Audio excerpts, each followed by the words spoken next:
Hello दोस्तों, आपका welcome है हमारी नई वीडियो में। आज अपनी वीडियो में करने वाले हमारे पास question number 1। Divide the polynomial p of x by the polynomial g of x. Find the quotient and the remainder in each of the following. अब शायद आपको रिमाइंडर और क्यू का तो पता होगा, पर p और g का आपको नहीं पता होगा। तो चलिए अब बताते हैं हम। जिससे हम डिवाइड करते हैं मीन्स जिसको हम ब्रैकेट के अंदर लेते हैं, जैसे डिवाइड का जो साइन होता है उसके अंदर लेते हैं, वो होता है हमारे पास p ऑफ x। और जिससे हम डिवाइड करते हैं वो होता है हमारे पास g ऑफ x। अब जो डिवाइड करके आता है मीन्स ये इसको 2 पर डिवाइड करता है, तो 2 हो गए हमारे पास क्वोटेंट। और जो बचता है डिवाइड करके वो होता है, सिंस हमारे पास बचा है 5, तो हमारे पास 5 होगा हमारा रिमाइंडर। ऑफ कोर्स आपको समझ में आ गया होगा, तो चलिए इसको स्टार्ट करते हैं। अगर नहीं आया होगा एक बार वीडियो ये दोबारा देख लीजिएगा। तो अब शुरुआत करते हैं हमारे पास फर्स्ट क्वेश्चन। तो हमारे पास फर्स्ट क्वेश्चन है कि 3 पार्ट्स हैं। तो अब हम करते हैं सबसे पहले फर्स्ट पार्ट। फर्स्ट पार्ट में हमें दिया गया है x³ - 3x² + 5x - 3। तो ये हमारे पास क्या है, p ऑफ x। अगर और ये हमारे पास g ऑफ x यहाँ पर हमें दिया गया है। तो अब चलते हैं हमारे पास फर्स्ट पार्ट पर। अब फर्स्ट पार्ट में उन्होंने बोल रखा है कि जैसे ये डिवाइड होगा, जैसे हमारे पास ये डिवाइड हो रहा है, तो ये हमें डिवाइड करके ये अब हम कैसे इसको डिवाइड करें। तो अब हमें ऐसा कोई डिजिट बनाना होगा कि जैसे हमारे पास ये x² है और यहाँ पर x³ है, जो फर्स्ट डिजिट है दोनों का, एक का नहीं दोनों का। जैसे हमारे पास ये फर्स्ट डिजिट है और इसका भी हमारे पास ये फर्स्ट डिजिट है, तो यहाँ पर स्क्वायर है तो यहाँ क्यूब है, तो हमें दोनों के इक्वल करना होगा। तो अब हम इससे तो माइनस कर नहीं सकते, पर इसमें तो ऐड कर सकते हैं। इसमें माइनस नहीं कर सकते, पर इसमें जितना भी चाहे ऐड कर सकते हैं। तो अब हम देखिए क्या ऐड करते हैं इसमें। तो हमें x² - 2, अगर हमें इसको क्यूब बनाना हो तो अब हमें इसे x की मल्टीप्लाई करनी होगी ताकि ये x³ बन सके। तो अब हम इसकी x से मल्टीप्लाई करेंगे तो यहाँ पर 2 की भी मल्टीप्लाई होगी और यहाँ पर हमारे पास ये बनेगा 2x। अब हम इसे x को यहाँ पर डिवाइड कर देंगे तो यहाँ पर x³ आएगा और माइनस का साइन तो यहाँ पर आता है, जैसे कि आपको पता है। तो अब हम देखेंगे यहाँ पर तो -3x² है, तो यहाँ पर हम 2x को कैसे रखें, क्योंकि इसकी ये x इससे भी मल्टीप्लाई करेगा। तो अब देखिए कैसे रखते हैं। तो अब हमें इसके नीचे नहीं रखना है, ये हम ऐसे डिजिट के नीचे रखेंगे जो इससे रिलेशन रखता हो। अगर नहीं रखता हो तो हमें इसको सबसे पीछे रखना पड़ेगा और नेक्स्ट टर्म में सबसे आगे, पर ऐसा कोई यहाँ पर झोलमाल नहीं है। तो अब हम इसको यहीं पर रख देंगे। तो जैसे हमें इसको 5x है और इसी के नीचे हम 2x रख देंगे, क्योंकि यहाँ पर हमारे पास 2x है। तो अब हमें इसके साइन चेंज करने होते हैं, जैसे कि आपको पता, मतलब यहाँ पर माइनस लगाना पड़ता है। तो यहाँ पर माइनस तो लगता ही है, तो इससे ये कट हो गया हमारे पास। तो यहाँ पर बचा -3x², यहाँ पर बचा 5 - 2x। आप सोच रहे हैं कि माइनस साइन कहाँ से आया, तो माइनस साइन यहाँ से आया है, क्योंकि इक्वेशन में ही हमारे पास माइनस यहाँ पर मौजूद है। तो अब हम करते हैं हमारे आगे जो हमारे पास नेक्स्ट टर्म है उसको सोल्व। तो नेक्स्ट टर्म आई है हमारे पास -3x² + 7x। अब सोच रहे होंगे 5 - 2 तो हमारे पास 3 होता होगा, पर अब हम इसके साइन चेंज करने होते हैं, क्योंकि तभी तो हमारे पास माइनस होता है। जैसे यहाँ पर हमें यहाँ पर माइनस किया तभी तो हुआ हमारे पास। अगर यहाँ भी माइनस है तो यहाँ पर हमें प्लस करना पड़ेगा। अगर प्लस करेंगे तो यहाँ पर हमारे पास आया 7x। अब हमने बोला था कि ये हमारे पास जो बच गया, हमारे पास p ऑफ x आ गया है ये वाली टर्म, और ये हमारे पास एक्स जो इस टर्म को डिवाइड करेगी।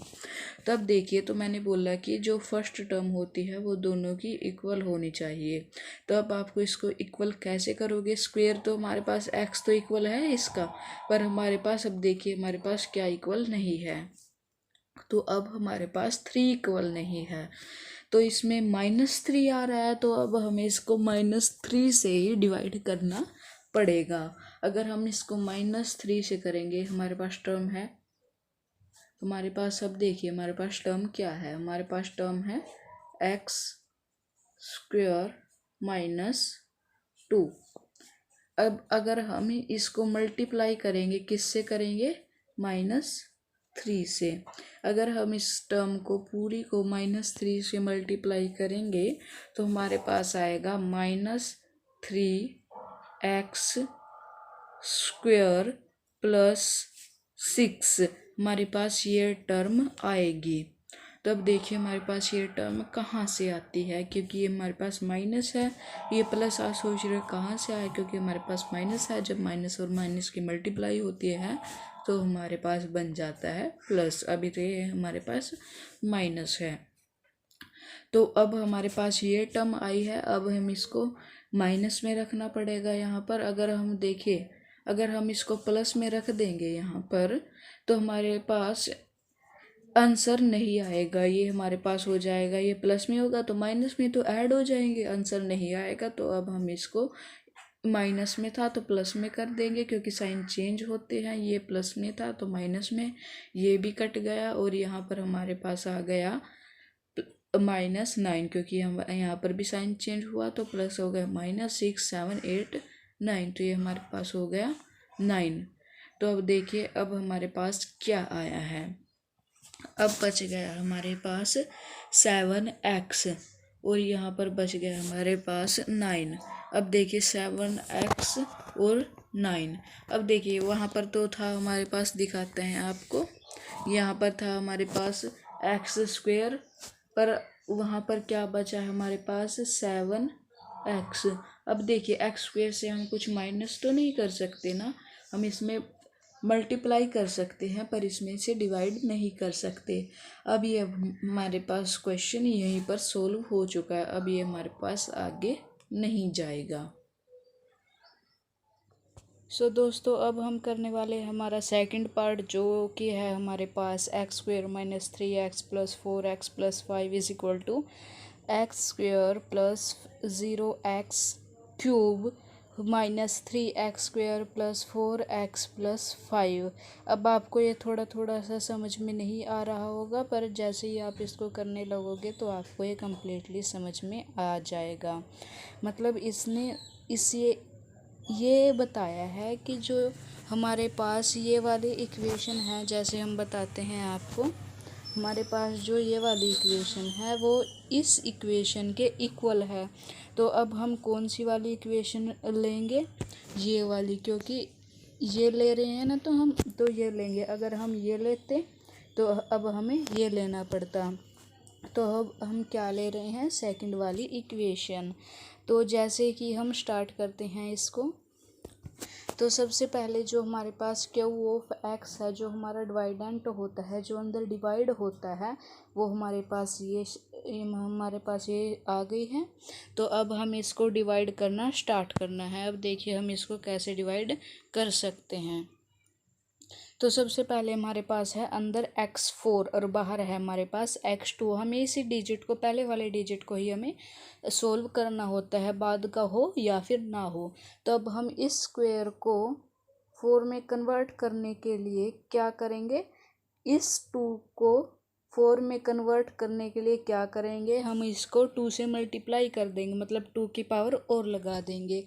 अब जब इस 2 की पावर हमारे पास लग गई है, इस 2 की, तो इसकी भी 2 होगी और इसकी भी 2 होगी। तो x2 की पावर कितनी होगी हमारे पास? 4। किससे मल्टीप्लाई कर रहे हैं हम? x2 से। तो इसकी अगर x2 की 2 से मल्टीप्लाई करेंगे तो हमारे पास होगा x4। आगे चलते हैं हमारे पास, अब ये हो गया है हमारे पास माइनस एक्स, अब एक्स क्यूब, क्योंकि अब हमारे पास ये एक्स क्यूब है तो अब हमें यहीं पर एक्स क्यूब रखना होगा।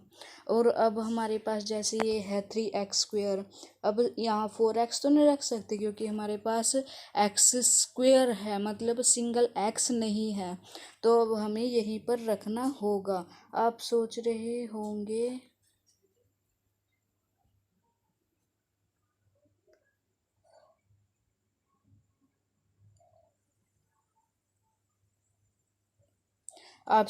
होंगे कि यहाँ पर x³ है और यहाँ पर x² है। जब 1 की x² से मल्टीप्लाई करेंगे तो x² आएगा, अगर हम x की x² से मल्टीप्लाई करेंगे तो हमारे पास x³ आएगा।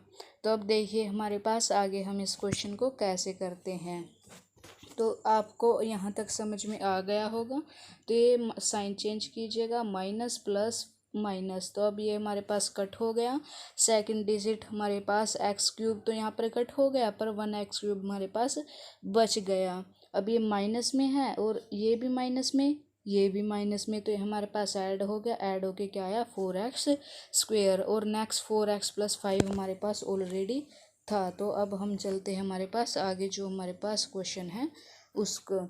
अब हमारे पास आया है पूरी स्टेटमेंट जो आई है, x³ - 4x² + 4x + 5। अब यहाँ पर स्क्वेयर तो है ही, तो अब हमें क्यूब में कन्वर्ट करने के लिए क्या करना होगा, इसको एक और 2 की जगह 3 बनाना होगा। और वो कैसे होगा, जब हम इसकी x से मल्टीप्लाई करेंगे। तो अगर हम इसकी x से मल्टीप्लाई करेंगे तो हमारे पास हो जाएगा x³। अगर इस माइनस एक्स की मल्टीप्लाई करेंगे तो हमारे पास x², और सिंगल की तो सिंगल 1 है ना, तो सिंगल ही रहेगा। तो अब हमारे पास साइन चेंज, तो ये हमारे पास हो गया कट, क्योंकि सेम और साइन जो हमारे पास डिफरेंट होता है तो वो कट हो जाता है। तो अब हम सेकंड पे चलते हैं। यहाँ पर हमारे पास x² 1 था और यहाँ पर 4x² था, तो इसमें से 4 में से x² गया तो हमारे पास 3 बचे। 4x² में से एक x² गया तो हमारे पास -3x² बच गया, क्योंकि हमारे पास प्लस का निशान था, माइनस का निशान ऊपर हमारे पास बड़ा है। तो सेकंड में आ गया हमारे पास +3x, क्योंकि ये प्लस माइनस में कन्वर्ट हो गया, और +5 एज इट इज़ हमें रख लेना होगा। अब यहाँ पर आ गया है -3x²। अब देखिए क्या करेंगे, अब हमारे पास माइनस आ गया है तो अब इसमें से मल्टीप्लाई करना होगा माइनस के साथ। जो हमारे पास x² है उसे -3 के साथ मल्टीप्लाई करना होगा इक्वल लाने के लिए।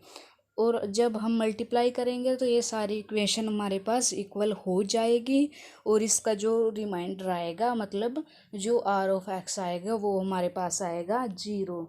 तो मैंने आपको 2 क्वेश्चन जो है करके दिखा दिए हैं, जो 2 बच गए हैं, आपको उनका आंसर मुझे कमेंट करना है।